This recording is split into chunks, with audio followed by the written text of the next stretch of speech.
What's up, everyone? I'm Don Harkins. This is the Don Harkins Real Estate Show. We have a segment that I like to do where we just expose blatant lies and bad headlines and news that's published with an agenda that misleads consumers ultimately for corporate profits.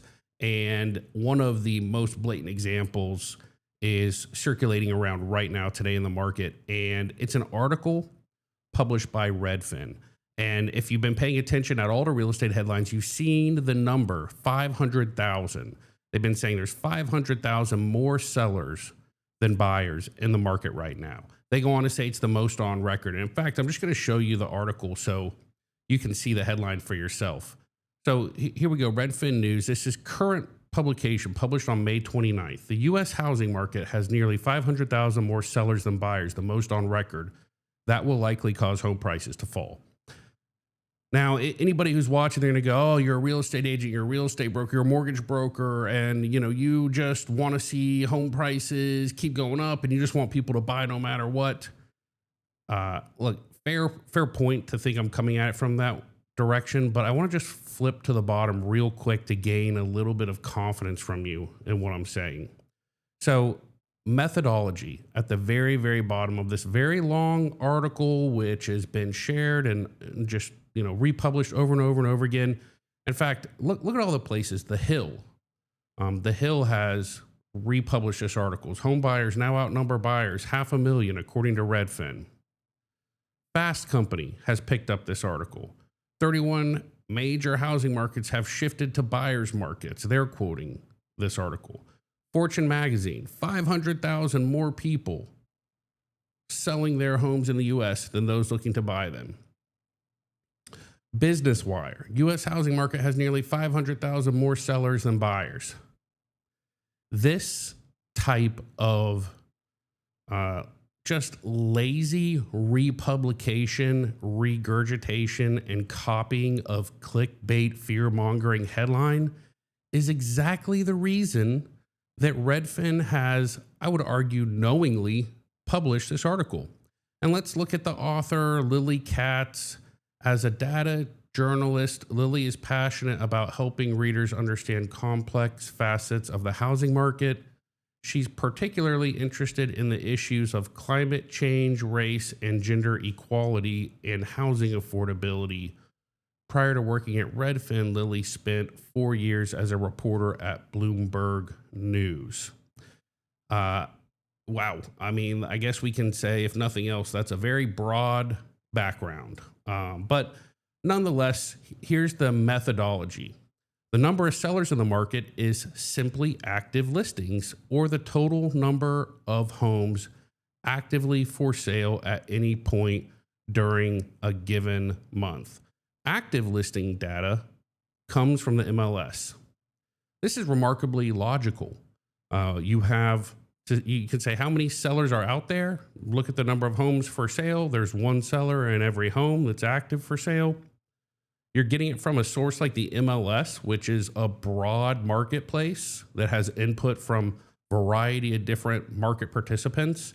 This is a fantastic way to identify how many sellers there are. And remember, they're counting sellers and buyers.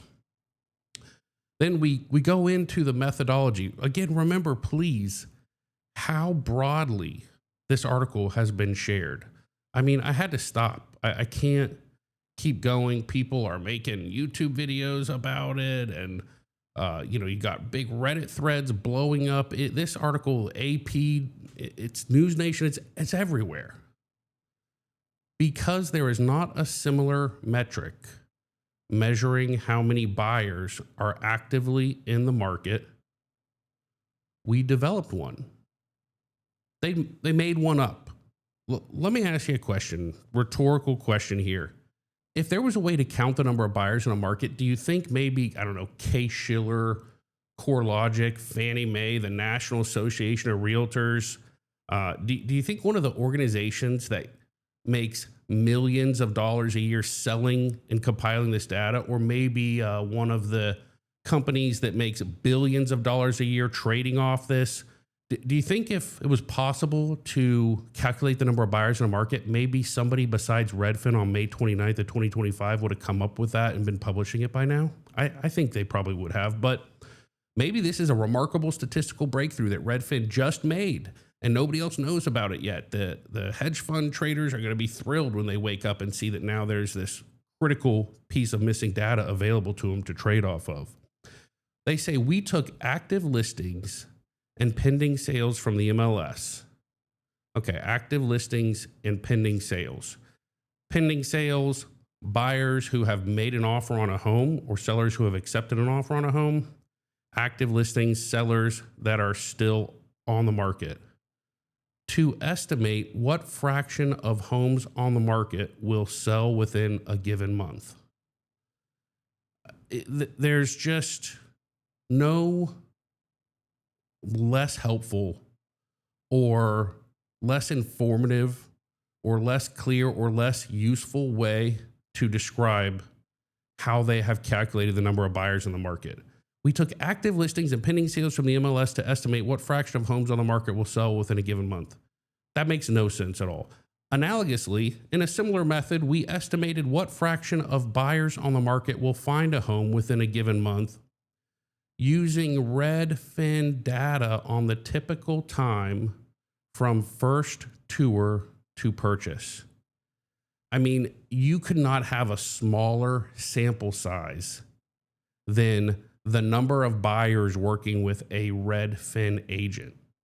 Let me tell you the problems with this. Number one, Redfin is not even represented in a huge number of markets across the US. No, they don't even, people, you could survey, you go into some markets and survey 100 people, and not even one of them will tell you they've ever heard of Redfin. Some markets like California, they're very, very popular. In our market, in the Central Florida market, Redfin agents are agents who couldn't make it in the business working on a fee-based or commission-based income. They couldn't get repeat business. They couldn't get referral business. They couldn't figure out how to market and lead generate. They couldn't convert inbound sales opportunities into closings. So what they did is they went to work for a salaried position at Redfin. They let Redfin spend all the money to trick people to going onto their website and clicking buttons. And then they assign them to these agents who, quite frankly, from what I've seen in our market, would be in a different career right now if there hadn't been someone there to pay them a W-2 salary to be a tour guide and drive buyers around. What I'm getting at here, I don't mean to just bash Redfin agents, although I'll tell you as a real estate broker, if you are looking for a real estate agent to represent you purchasing a home, a Redfin agent in my market is one of the least qualified, least capable agents you could hire. But that being said, they are using Redfin data on the typical time from first tour to purchase. Look, how long does it take a buyer in a very select market working with an agent who is, in my market, one of the worst agents you could hire, I think? How does the time that it takes them from the first tour to purchase have anything to do with how many buyers in the market? Did they tour 150 homes from their first tour until their purchase? Or did they tour one home from their first tour to their purchase? Does that matter? What was the inventory and interest rate when they were looking at homes? What was the skill level of the agent? Who was the lender they were working with? What does any of this have to do with how many buyers are in the market? And then they go on to say, I mean, this is just, it makes no sense. The ratio of these two data points approximates the ratio of buyers to sellers in the market. Really? We then multiplied that ratio by the number of active listings to get the estimated total number of buyers in the market. And then I love this. Our estimate of buyers is not based on Redfin traffic or customer acquisition data. The purpose of this analysis is to measure the number of buyers and sellers in the housing market as a whole. All metrics that go into our calculation of the number of buyers and sellers in the market are seasonally adjusted. In other words, share this article, republish it, please. We're not biased at all, even though we are actually making tons and tons of money by you resharing and republishing and talking about our website and our article on the news. Even though that's happening, that's not why we did this. We're just doing it to be completely objective and informative. Look, this is, am I just hating on Redfin. Yeah, I do. I am hating on Redfin. Redfin left the National Association of Realtors, by the way, in 2023. Um, if they had stayed a part of the National Association of Realtors, then as a brokerage, they would be bound by the National Association of Realtors Code of Ethics, which prohibits false and misleading advertising. But by leaving the National Association of Realtors, they can just do whatever pads their pockets the most, regardless of whatever the fallout is. Regardless of if buyers go out in the market and make 100 offers on homes that don't get accepted because they think they have more negotiating power than they do, or regardless if a seller drops his house price too fast and leaves $50,000 of his home equity on the table that he really could have used for retirement or to pay for his kids' college, but he read this article and got scared and sold too quick. Regardless of if that happens, that's not Redfin's problem. They don't have to subscribe to any code of ethics anymore. They're all about the profit now. Look, this is 4 counties in Central Florida: Orange, Osceola, Lake, Seminole. I could pull this report for almost any 4-county market in Florida, with the exception of some very specific niche markets like short-term vacation home markets or very international heavy speculative segments in South Florida. You take the vast majority of markets, this is what you're looking at: 5 months of inventory. This is still a seller's market. You don't have a balanced market. You don't have an even number of buyers and sellers until you have 6 months of inventory. We're still in a seller's market. That's what's really happening. And by the way, you say, well, look, maybe there's just a ton of inventory in the upper limits or the lower limits. Maybe this is skewed. Even in the luxury market, million plus, 5.7 months of supply. It's still a seller's market and a million plus. It's even more of a seller's market if you look at the median sale price, which in our market's about $470,000, $460,000, depending on the area. 4.5 months of supply. On top of that, homes selling in 66 days, which was the average that homes sold for virtually the entire decade from 2012 to 2022, when you bring out the COVID years. This is a very typical average days on market for us. And sellers still getting 98% of the list price. Imagine a world where a company like Redfin, desperate, bleeding money, dying to get people to use their website. They won't use their website because they can sell their house for more money there. They won't use their website because they'll get a high quality buyer agent to represent them. So why will they use their website? Maybe because they're just bored online at work, clicking around, and they got distracted by some clickbait article, and then they found themselves on the website. That'll help. That'll turn some profits. I mean, imagine publishing this article in a market when in reality, there's 4.5 months of inventory. You're in a seller's market. Homes are selling for 66 days, and they're selling for 98% of their list price. But you're going to publish an article saying that there is a tremendous 500,000 more buyers than sellers on the market. This is a summary of all the flaws in their analysis. So assumes buyer and seller rates are comparable. They might not be. Distorts a buyer to seller ratio. Uses Redfin specific data, potentially unrepresentative of the whole market. That should say definitely unrepresentative of the whole market. Introduces bias in underserved areas like markets where they have zero market share, which is a lot of them. Relies on indirect estimates, missing key buyer segments, underestimates and overestimates active buyers, may not account for external factors like interest rates, which, by the way, is the only thing driving inventory right now. Interest rate drops by 1%, inventory drops. Interest rate rises by 1%, inventory rises. Buyers coming in and out of the market with affordability and interest rate.